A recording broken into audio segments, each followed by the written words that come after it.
नमस्कार, स्वागत है आप सभी का अपने यूट्यूब चैनल एनसीईआरटी विथ जूही पे। तो कैसे हैं आप सभी? उम्मीद करते हैं आप सभी स्वस्थ होंगे, मस्त होंगे और अपनी पढ़ाई में लगे होंगे। तो आप सभी अपनी तैयारी को और भी बेहतर बनाने के लिए हमारे चैनल से जुड़ें, क्योंकि यहाँ पे आपको आरआरबी ग्रुप डी के विज्ञान के सभी प्रश्न शिफ्ट वाइज कराए गए हैं। आप प्लेलिस्ट में जा कर के सभी वीडियो देख सकते हैं। तो चलिए बिना कोई देरी किए हम सीधे शुरुआत करेंगे प्रश्नों की। आपका पहला प्रश्न है, गर्भाशय स्तर प्रत्येक माह मोटी और स्पंजी क्यों हो जाती है? विकल्प है ऋतुस्राव को रोकने के लिए, अंडे के विकास में सहायता करने के लिए, निषेचन होने पर भ्रूण को पोषण प्रदान करने के लिए या फिर पोषक तत्व को अवशोषित करने के लिए। तो सही जवाब हो जाएगा आपका विकल्प सी, निषेचन होने पर यानी फर्टिलाइजेशन होने पर भ्रूण को पोषण प्रदान करने के लिए। गर्भाशय की भीतरी परत को गर्भाशय स्तर कहा जाता है। यह स्तर प्रत्येक माह हार्मोन के प्रभाव से मोटा और स्पंजी हो जाता है। मोटा और स्पंजी स्तर निषेचन की स्थिति में भ्रूण के आरोपण में सहायक होता है। यदि निषेचन नहीं होता तो यह स्तर टूटकर योनि मार्ग से बाहर निकल जाता है। आगे अगले प्रश्न पे बढ़ते हैं। उपकला उत्तक के बारे में कौन सा कथन सही है? पहला कथन है, उपकला उत्तक मुख्य रूप से अस्थियों और पेशियों को जोड़ता है। उपकला उत्तक शरीर में पदार्थ विनिमय में कोई भूमिका नहीं निभाता। उपकला उत्तक कोशिकाओं में बहुत अंतर कोशिकीय अवकाश होते हैं और शिथिल सीट बनाते हैं। और आपका डी ऑप्शन है कि उपकला उत्तक एक सुरक्षात्मक आवरण बनाता है और पदार्थ विनिमय को नियमित करता है। सही जवाब है आपका विकल्प डी। उपकला उत्तक एक सुरक्षात्मक आवरण बनाता है और पदार्थ के विनिमय को नियमित करता है। उपकला उत्तक शरीर की बाहरी सतह और आंतरिक सतह की परत बनाता है। यह उत्तक सुरक्षात्मक आवरण बनाकर शरीर को सुरक्षा प्रदान करता है। उपकला उत्तक अवशोषण, उत्सर्जन, श्रावण और पदार्थ के विनिमय में महत्वपूर्ण भूमिका निभाता है। इसमें कोशिकाएं एक दूसरे के पास होती हैं और बहुत कम या न के बराबर अंतर कोशिकीय अवकाश होता है। तो उपकला उत्तक कहाँ पाया जाता है? आंत की भीतरी परत में, फेफड़ों की वायु कोशिकाएं में और अमाशय की भीतरी परत तथा त्वचा की बाहरी परत पे। अगला प्रश्न है, गुरुत्वाकर्षण बल के बारे में कौन सा कथन सही है? विकल्प है, गुरुत्वाकर्षण बल प्रकृति में हमेशा आकर्षक होता है। यह वस्तुओं के बीच के माध्यम पर निर्भर करता है। यह वस्तुओं के आवेश पर निर्भर करता है। यह आकर्षक और प्रतिकर्षक दोनों हो सकता है। तो सही जवाब है आपका विकल्प ए, गुरुत्वाकर्षण बल प्रकृति में हमेशा आकर्षक होता है। ठीक है, तो दो वस्तुओं के बीच आकर्षण बल हमेशा कार्य करता है।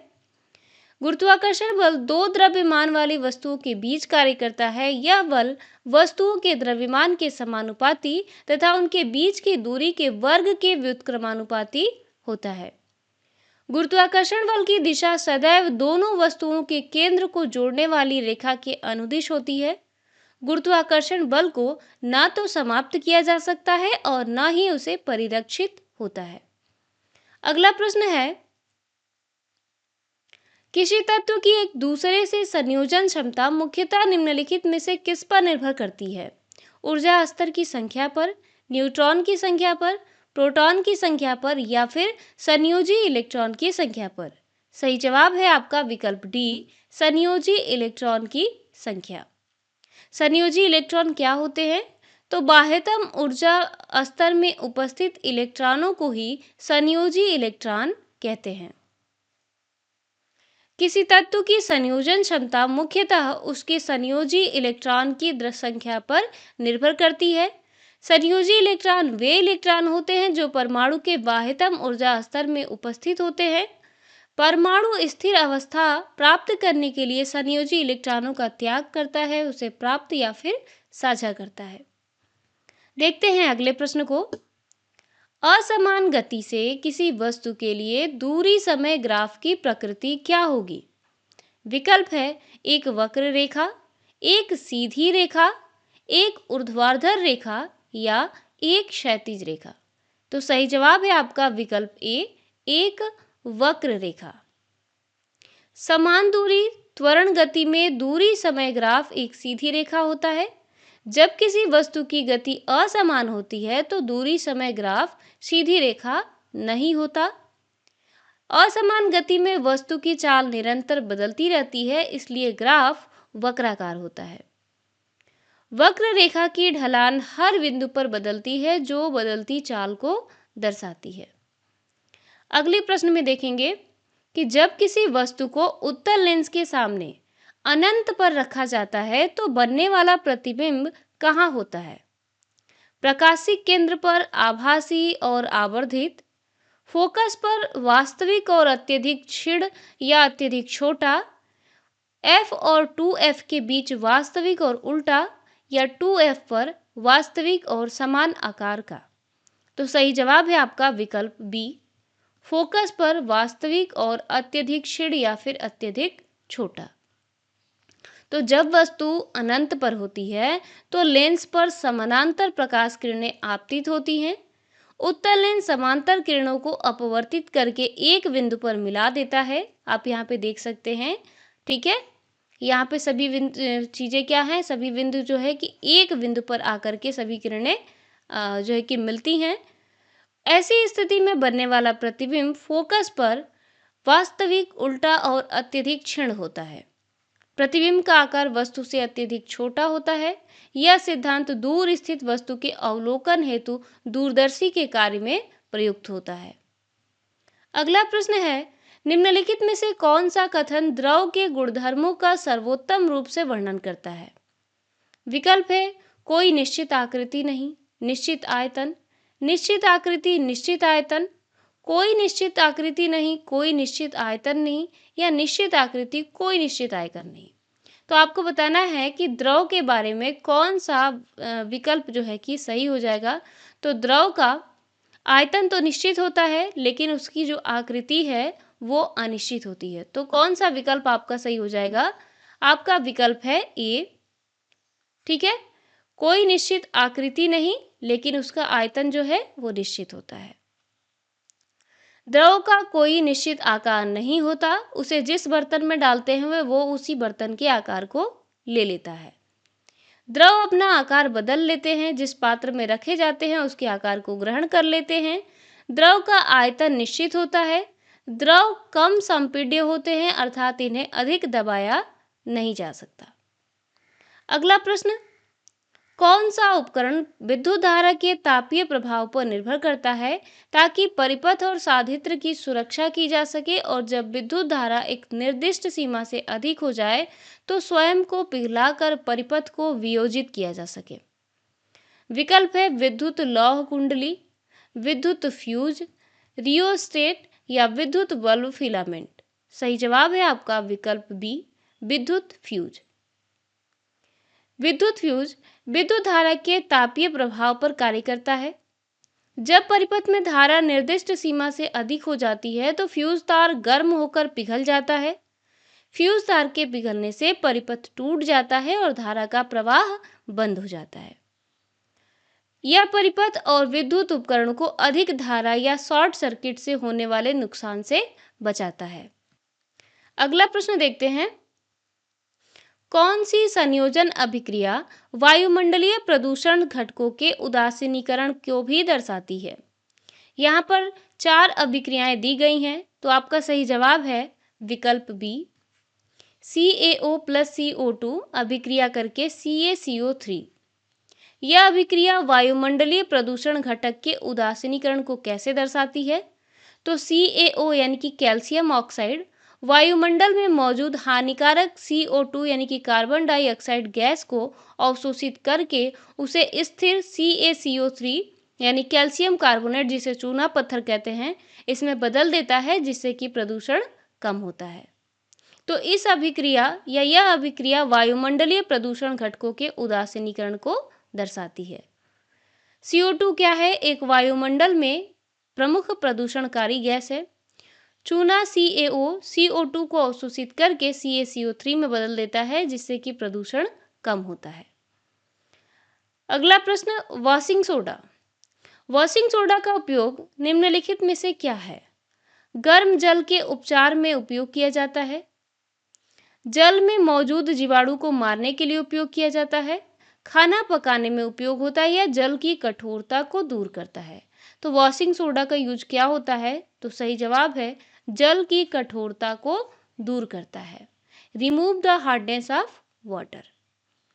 वॉशिंग सोडा का रासायनिक नाम क्या होता है? Sodium carbonate decahydrate. सूत्र होता है Na2CO3.10H2O। वॉशिंग सोडा जल में घुलकर कैल्शियम तथा मैग्नीशियम आयन को अवक्षेपित करता है। यह Ca2 धनायन प्लस Mg2 धनायन आयनों के साथ अघुलनशील कार्बोनेट बनाकर जल की कठोरता को दूर करता है। कठोर जल क्या है? कठोर जल में Ca2 धनायन है और Mg2 धनायन उपस्थित है। जब वॉशिंग सोडा के साथ उसको मिलाया जाता है तो यहाँ पे क्या प्राप्त हुआ? मृदु जल, यानी कठोरता दूर हो गई। और अवक्षेप के रूप में क्या प्राप्त हुआ? CaCO3 यानी कि कैल्शियम कार्बोनेट, MgCO3 यानी मैग्नीशियम कार्बोनेट, जो कि क्या है? अघुलनशील कार्बोनेट है। बढ़ते हैं अगले प्रश्न पे। अजैव अपघटनीय अपशिष्ट उत्पादन को कम करने का प्राथमिक लक्ष्य क्या है? विकल्प है अपशिष्ट का पुनर्चक्रण करना, औद्योगिक विकास को बढ़ावा देना, प्राकृतिक संसाधन का संरक्षण और प्रदूषण को न्यूनीकरण करना, भूभराव में अधिक स्थान उपलब्ध कराना। सही जवाब है आपका विकल्प सी, प्राकृतिक संसाधनों का संरक्षण और प्रदूषण को न्यूनीकरण करना, यानी कि conservation of natural resources and minimizing pollution. अजैव निम्नकरणीय अपशिष्ट ऐसे पदार्थ होते हैं जो प्राकृतिक प्रक्रिया द्वारा आसानी से विघटित नहीं होते। इन अपशिष्टों का अधिक उत्पादन पर्यावरण प्रदूषण और स्वास्थ्य की समस्या का कारण बनता है। इनकी मात्रा कम करने का मुख्य उद्देश्य पर्यावरण को स्वच्छ और सुरक्षित रखना है। इससे प्राकृतिक संसाधनों का संरक्षण होता है और प्रदूषण के स्तर में कमी आती है। कम अपशिष्ट उत्पादन टिकाऊ जीवन शैली को बढ़ावा देता है। अगला प्रश्न है, कार्यात्मक संतति कोशिका के निर्माण को सुनिश्चित करने के लिए डीएनए प्रतिलिपिकरण के साथ कौन सी प्रक्रिया होनी चाहिए? गुणसूत्र उत्परिवर्तन यानी कि क्रोमोसोम म्यूटेशन, केवल प्रोटीन संश्लेषण ओनली प्रोटीन सिंथेसिस, केवल आरएनए अनुलेखन यानी ओनली आरएनए ट्रांसक्रिप्शन, या क्रिएशन ऑफ एडिशनल सेलुलर एपोर्टेस यानी कि अतिरिक्त सेलुलर उपकरण का निर्माण। तो डीएनए प्रतिलिपिकरण के साथ कौन सी प्रक्रिया होनी चाहिए? तो सही जवाब है आपका विकल्प डी, अतिरिक्त सेलुलर उपकरण का निर्माण। डीएनए प्रतिलिपि के साथ साथ कोशिका के अन्य भागों का निर्माण होना आवश्यक है। नए अंगक जैसे माइटोकॉन्ड्रिया, राइबोसोम, ईआर आदि बनने से कोशिका कार्यात्मक बनती है। प्रोटीन, आरएनए, एंजाइम और अन्य अणुओं का संश्लेषण भी साथ साथ होता है। लक्षण साइटोप्लाज्म और झिल्ली तंत्र का निर्माण वृद्धि एवं विभाजन के दौरान होता है। तो यहाँ पे उदाहरण या प्रक्रिया बताई गई कि पहले डीएनए का प्रतिलिपि निर्माण होता है, फिर सेलुलर उपकरण यानी अंगक, झिल्ली तंत्र, राइबोसोम आदि बनते हैं, फिर प्रोटीन, आरएनए और अन्य अणुओं का संश्लेषण साथ साथ होता है और अंत में दोनों संतति कोशिकाएं पूर्णतः कार्यात्मक ही बनती हैं। अगला प्रश्न है, निम्नलिखित में से कौन सा नियम धारावाहिक वृत्ताकार लूप द्वारा उत्पन्न चुंबकीय क्षेत्र की दिशा को निर्धारित करता है? विकल्प है वामहस्त अंगूठा नियम, फ्लेमिंग का वामहस्त नियम, फ्लेमिंग का दक्षिणाहस्त नियम या दक्षिण हस्त अंगूठा नियम। तो सही जवाब हो जाएगा आपका विकल्प डी, दक्षिण हस्त अंगुष्ठ नियम, राइट हैंड थंब रूल। धारावाही वृत्ताकार लूप द्वारा उत्पन्न चुंबकीय क्षेत्र की दिशा दक्षिण हस्त अंगुष्ठ नियम के द्वारा निर्धारित होती है। इस नियम में दाहिने हाथ के अंगूठे अंगुलियों की मुड़ने की दिशा और हथेली की दिशा तीनों परस्पर लंबवत होते हैं। दाहिने हाथ का अंगूठा धारा की दिशा बताता है और मुड़ी हुई उंगलियों की दिशा चुंबकीय क्षेत्र की रेखाओं की दिशा को बताती है और हथेली की दिशा लूप के तल के लंबवत और चुंबकीय क्षेत्र के अभिमुखता को दर्शाती है। यहाँ पे आपको दिखाया गया है दक्षिण हस्त अंगुष्ठ नियम। अंगूठा क्या है? धारा की दिशा को, मुड़ी हुई जो उंगलियां हैं ये चुंबकीय क्षेत्र की दिशा को, और जो हथेली है इसकी दिशा लूप के तल के लंबवत चुंबकीय क्षेत्र के अभिमुख बताती है। अगला प्रश्न देखेंगे, पादपों में जब जड़ों और पत्तियों के बीच की दूरी अधिक हो जाती है तो निम्नलिखित में से क्या होता है? विकल्प है, जड़ें जल अवशोषित नहीं करती, विसरण अपर्याप्त हो जाता है, अधिक कैरोटीनॉइड उत्पन्न होता है, या विसरण तीव्र हो जाता है। सही जवाब है विकल्प बी, विसरण जो है अपर्याप्त हो जाता है। पादपों में जल और खनिज मुख्यतः जड़ों द्वारा अवशोषित होकर वाहिकाओं यानी कि जाइलम से पत्तियों तक पहुंचते हैं। जड़ों और पत्तियों के बीच की दूरी अधिक होने पर जल एवं खनिज का परिवहन कठिन हो जाता है। इस स्थिति में विसरण यानी कि डिफ्यूजन की प्रक्रिया पर्याप्त रूप से प्रभावी नहीं रह पाती और पत्तियां प्रकाश संश्लेषण के लिए जल और कार्बन डाइऑक्साइड पर निर्भर करती हैं। जल का ऊपर की ओर परिवहन जाइलम उत्तक द्वारा संचालित होता है। अगला प्रश्न है, सूत्र इकाई द्रव्यमान को किसके रूप में परिभाषित किया जाता है? विकल्प है, एक आयनिक यौगिक की सूत्र इकाई में सभी परमाणुओं के परमाणु द्रव्यमानों का योग। दूसरा विकल्प है, सबसे हल्के तत्व के परमाणु द्रव्यमान। तीसरा विकल्प है यौगिक के आणविक द्रव्यमान, और चौथा है एक अणु के द्रव्यमान। सही जवाब विकल्प ए, एक आयनिक यौगिक की सूत्र इकाई में सभी परमाणुओं के परमाणु द्रव्यमानों का योग। तो बताइए सूत्र इकाई द्रव्यमान क्या होता है? तो किसी आयनिक यौगिक की एक सूत्र इकाई में उपस्थित सभी परमाणुओं के परमाणु द्रव्यमानों का योग ही सूत्र इकाई द्रव्यमान कहलाता है। सूत्र इकाई द्रव्यमान आयनिक यौगिकों के लिए प्रयुक्त होता है, न कि अणुओं के लिए।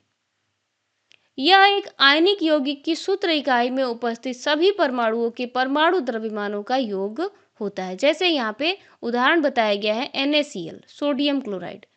तो इसकी सूत्र इकाई में द्रव्यमान संख्या क्या हो जाएगी? तो Na का होता है 23, Cl का होता है 35.5। आप दोनों को अगर ऐड कर लेंगे तो कितना होगा? 58.5 यूनिट। अगला प्रश्न, निम्नलिखित विकल्पों में से कौन सा आवृत्ति और समय अवधि के बीच संबंध का सही वर्णन करता है? विकल्प है Vt = 1, V + T = 1, Vt = 0, या V/T = 1। सही जवाब हो जाएगा विकल्प ए, Vt = 1। आवृत्ति और समय अवधि व्युत्क्रम संबंध में होते हैं। आवृत्ति किसी आवृत्ति गति या दोलन एकांक समय में कितनी बार होता है इसे दर्शाती है। समय अवधि एक पूर्ण दोलन में लगने वाले समय को दर्शाती है। आवृत्ति और समय अवधि के बीच व्युत्क्रम संबंध होता है। यदि समय अवधि बढ़ती है तो आवृत्ति घटती है, और यदि समय अवधि घटती है तो आवृत्ति बढ़ती है। आवृत्ति का क्या होता है मात्रक? हर्ट्ज, और समय अवधि का क्या होता है? सेकेंड। तो संबंध का सूत्र क्या होता है? Vt = 1, याद रखिएगा। अगला प्रश्न देखेंगे। आपका अगला प्रश्न है, निम्नलिखित में से कौन सा कथन पादप कोशिकाओं में लवक का सही वर्णन करता है? विकल्प है, वे केवल जंतु कोशिकाओं में मौजूद होते हैं और पादप कोशिकाओं में अनुपस्थित होते हैं। वे पौधे और जंतु कोशिका दोनों में समान मात्रा में मौजूद होते हैं। वे केवल पादप कोशिकाओं में मौजूद होते हैं और जंतु कोशिकाओं में अनुपस्थित होते हैं। वे प्रकाश संश्लेषण के लिए बैक्टीरियोफेज जैसे प्रोकैरियोटिक कोशिकाओं में पाए जाते हैं। सही जवाब है आपका विकल्प सी, वे केवल पादप कोशिकाओं में मौजूद होते हैं और जंतु कोशिकाओं में अनुपस्थित होते हैं। ठीक है। लवक की प्रमुख किस्में कौन कौन सी हैं? क्लोरोप्लास्ट, क्रोमोप्लास्ट और ल्यूकोप्लास्ट। क्लोरोप्लास्ट जो है हरे रंग के लवक क्लोरोफिल युक्त प्रकाश संश्लेषण करते हैं। क्रोमोप्लास्ट रंजकता प्रदान करते हैं, रंग यानी कि लाल, नारंगी, पीला रंग। ल्यूकोप्लास्ट रंगहीन लवक होता है जो भोजन का भंडारण करता है स्टार्च, वसा और प्रोटीन के रूप में।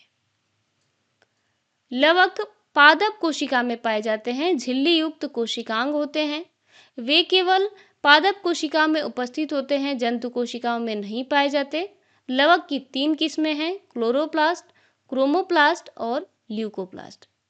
क्लोरोप्लास्ट में क्लोरोफिल पाया जाता है जो प्रकाश संश्लेषण में सहायक होता है, और प्लास्टिड अर्ध स्वायत्त होते हैं, इनमें अपना डीएनए और राइबोसोम पाए जाते हैं।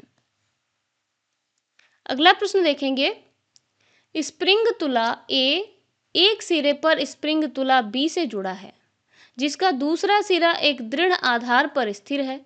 स्प्रिंग तुला ए के मुक्त सिरे पर एक बल लगाया जाता है। दोनों तुला समान पाठ्यांक दर्शाती है। यह प्रेक्षण क्या दर्शाता है? विकल्प है, केवल स्प्रिंग तुला ए बी पर बल लगाता है। दोनों तुला एक ही दिशा में बल लगाती हैं। ए द्वारा बी पर बल लगाया गया और बी द्वारा ए पर लगाए गए बल से अधिक होता है। ए द्वारा बी पर लगाया गया बल बी द्वारा ए पर लगाए गए बल के विपरीत या बराबर होता है। तो सही जवाब है आपका विकल्प डी, ए द्वारा बी पर लगाया गया बल बी द्वारा ए पर लगाए बल के बराबर और विपरीत होता है। तो जब दो वस्तुएं एक दूसरे पर बल लगाती हैं तो वे एक दूसरे पर समान परिमाण के परंतु विपरीत दिशा में बल लगाती हैं, और यह नियम किसका है? तो न्यूटन का तीसरा नियम, जिसे क्रिया प्रतिक्रिया का नियम कहते हैं। स्प्रिंग तुला द्वारा दर्शाया गया पाठ्यांक लगाए गए बल के परिमाण को दर्शाता है, दिशा को नहीं। अगला प्रश्न, मिश्र धातु, वायु, नींबू पानी और सोडा पानी निम्नलिखित में से किस श्रेणी के मिश्रण के उदाहरण हैं? निलंबन, विषमांगी मिश्रण, सामांगी मिश्रण, कोलाइड। तो सही जवाब है आपका विकल्प सी, सामांगी मिश्रण। मिश्रण क्या होता है?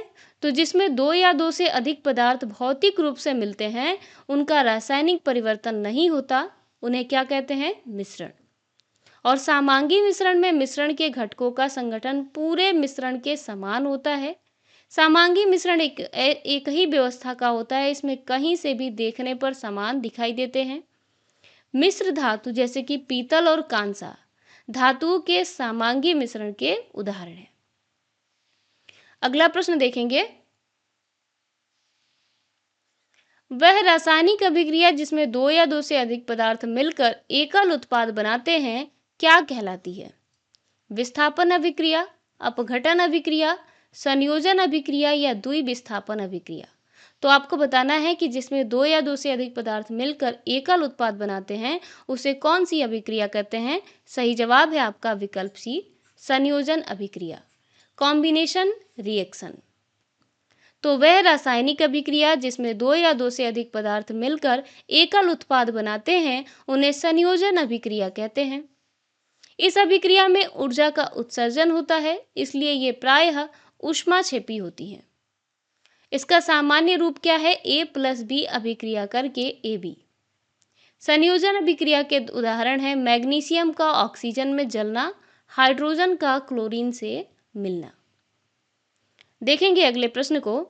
अगला प्रश्न है, निम्नलिखित में से कौन सा जीव DDT की अधिकतम सांद्रता संचित करेगा? विकल्प है घास, मकड़ी, बकरी, मानव। तो सही जवाब हो जाएगा आपका विकल्प डी, मानव। मानव DDT की अधिकतम सांद्रता संचित करेगा। DDT की अधिकतम सांद्रता उस जीव में होती है जो खाद्य श्रृंखला में शीर्ष स्तर पर स्थित होता है। यह एक कीटनाशक होता है जो खाद्य श्रृंखला में नीचे से ऊपर जाते जाते अधिक मात्रा में संचित होता है। इस प्रक्रिया को जैव संचयन यानी बायोमैग्निफिकेशन कहते हैं। खाद्य श्रृंखला के उच्चतम स्तर के जीवों में DDT की सांद्रता सबसे अधिक होती है। मानव खाद्य श्रृंखला में शीर्ष उपभोक्ता होने के कारण DDT की अधिकतम मात्रा संचित होती है। अगला प्रश्न है, जब एक हथौड़ा किल पर आघात करता है और उसे लकड़ी में प्रविष्ट कर देता है तो हथौड़े के बल द्वारा किल पर किया गया कार्य धनात्मक होता है। इस परिदृश्य में कौन सा कथन ऋणात्मक कार्य का वर्णन करेगा? विकल्प है, लकड़ी में किल के प्रवेश करते समय उस पर लगने वाले गुरुत्वीय बल द्वारा किया गया कार्य, हथौड़े में संचित स्थितिज ऊर्जा द्वारा किया गया कार्य, हथौड़े की आघात करते समय उस पर लगने वाले गुरुत्वीय बल द्वारा किया गया कार्य, या फिर हथौड़े पर कील द्वारा लगाए गए बल द्वारा किया गया कार्य। सही जवाब है आपका विकल्प डी, हथौड़े पर कील द्वारा लगाए गए बल द्वारा किया गया कार्य। तो जब हथौड़ा कील पर आघात करता है तो हथौड़े का बल कील पर नीचे की दिशा में कार्य करता है और कील नीचे की ओर विस्थापित होता है, इसलिए यह कार्य धनात्मक है। तो कार्य का सूत्र क्या होता है? W=Fs cos theta. यह बल और विस्थापन की दिशा समान है तो θ=0 डिग्री, तो कार्य क्या होगा? धनात्मक।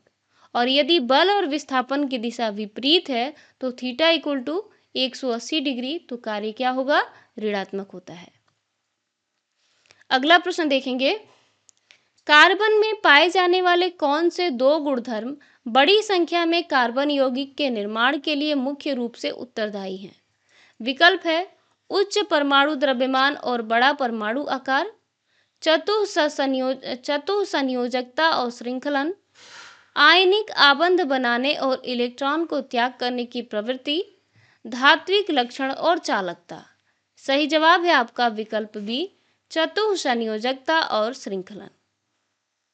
कार्बन के दो विशेष गुणधर्म बड़ी संख्या में कार्बन यौगिक के निर्माण के लिए उत्तरदायी हैं, चतुसंयोजकता और श्रृंखलन। कार्बन चतुसंयोजक है, अर्थात इसमें बाह्य कोश में 4 इलेक्ट्रॉन होते हैं और यह 4 सहसंयोजी बंध बना सकता है। कार्बन में श्रृंखलन यानी कैटेनेशन की क्षमता होती है, अर्थात कार्बन परमाणु एक दूसरे से जुड़कर लंबी, सीधी, मुड़ी या फिर वलयाकार श्रृंखला बना सकते हैं। अगला प्रश्न देखेंगे, निषेचन के बाद जब पुष्प के अन्य भाग मुरझाकर गिर जाते हैं तो अंडाशय किस रूप में विकसित होता है? फल, परागनलिका, वर्तिका, परागकोश। सही जवाब है विकल्प ए, फल। निषेचन के बाद पुष्प के अधिकांश भाग मुरझाकर गिर जाते हैं, अंडाशय के भीतरी दीवार में परिवर्तन होता है और यह फल के रूप में विकसित हो जाता है। अंडाशय के भीतर स्थिर बीजांड निषेचन के बाद बीज में परिवर्तित हो जाता है और फल क्या करते हैं? बीजों की सुरक्षा करता है और उनके प्रसार में सहायक होता है।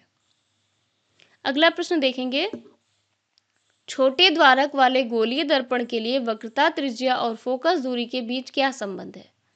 विकल्प है वक्रता त्रिज्या फोकस दूरी के 3 गुने के बराबर होती है, वक्रता त्रिज्या फोकस दूरी के बराबर होती है, वक्रता त्रिज्या फोकस दूरी के आधे के बराबर होती है, या विकल्प डी है कि वक्रता त्रिज्या फोकस दूरी के 2 गुने के बराबर होती है। सही जवाब हो जाएगा विकल्प डी, वक्रता त्रिज्या फोकस दूरी के 2 गुने के बराबर होती है। तो गोलीय दर्पण क्या होते हैं? तो वे दर्पण जिनकी परावर्तन सतह गोलाकार होती है। छोटे द्वारक वाले गोलीय दर्पण के लिए परावर्तन सतह को सौराथिक माना जाता है और इस स्थिति में वक्रता त्रिज्या दर्पण के वक्र पृष्ठ के केंद्र से उसके ध्रुव तक की दूरी होती है। फोकस दूरी दर्पण के ध्रुव से मुख्य फोकस तक की दूरी होती है। तो आपने यहाँ पे सभी प्रश्नों को कंप्लीट कर लिया है। उम्मीद करते हैं आपको ये वीडियो अच्छा लगा होगा। यदि वीडियो पसंद आया हो या फिर आपको किसी भी क्वेश्चन में किसी तरह का डाउट हो तो आप प्लीज़ हमें कमेंट ज़रूर करें और हमारे चैनल को सब्सक्राइब तथा वीडियो को लाइक और शेयर ज़रूर करें। मिलते हैं अगले वीडियो में नए टॉपिक के साथ। धन्यवाद।